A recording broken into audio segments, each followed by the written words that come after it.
Most people moving and working in the vertical world need it, a rope.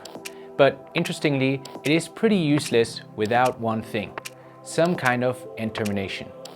In this series, we take a closer look at these terminations and in this episode specifically at the most beautiful of them all. The splice.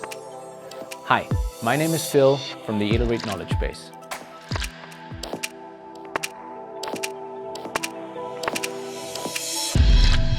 Splices are probably more common than you would think. Everybody has probably seen or even used a cable car.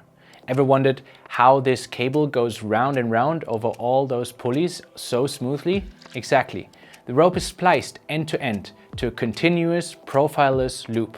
So minimalistic volume of a splice is often the argument. But also its strength is often an argument. Large lifting ropes are increasingly made from textile braids, as this saves a lot of weight compared to wired ropes. Well, and because these huge ropes are pretty impossible to knot or fit on a sewing machine, and because a splice is extremely strength efficient, it is the choice here for the terminations in those cases. But what actually is a splice and how does it work? Well, in general, you could say that a splice is very similar to a knot. Just that instead of doing it with the rope as a whole, you do it with the individual elements of the rope that you carefully take apart beforehand.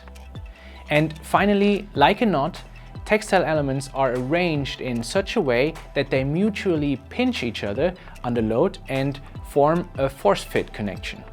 And the bigger the load, the stronger the force-fit connection. Within a splice, this happens due to the cool characteristics of braids to be able to increase their inner diameter when they are compressed and reduce their inner diameter whenever they are stretched.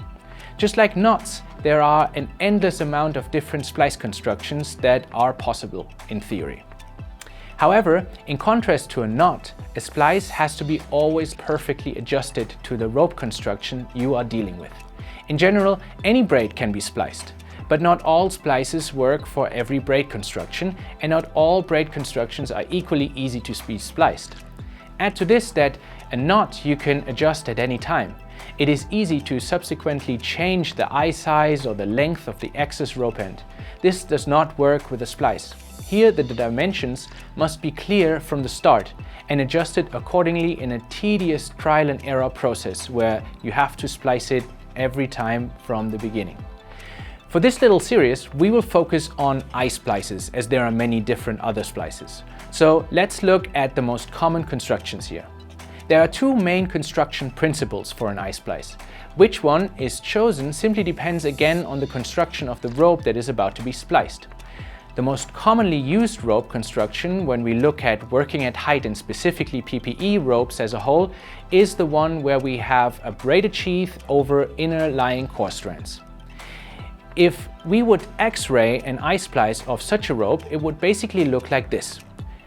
We see the sheath here in the white lines, which forms an eye and is then fed into the inside of the rope and then running out somewhere in there. And we see the yellow core strands inside the rope, which somewhere before the eye are wedged over the certain section with the retracted sheath. This wedging, together with the overlaying sheath on the outside, reducing its inner diameter when loaded, is the working principle of this kind of splice. Now, of course, there are many variations to this splice, but this is the basic principle and actually a very universal principle as it can be done to all ropes containing a sheath and a core. The other main splicing principle is specific to a certain rope construction, and that is for ropes with a braided sheath over a braided core, or so-called double braids.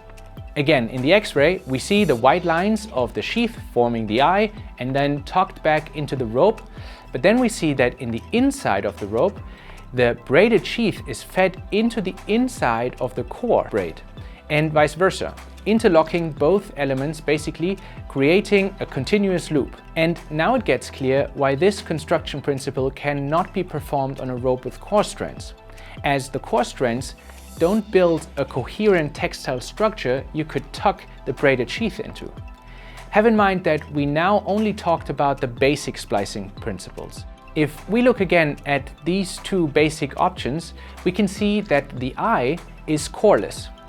This is possible, but would of course require that the sheath alone is strong enough to reach the required load, which for example would be 15 kN or an 1891 Type A static rope.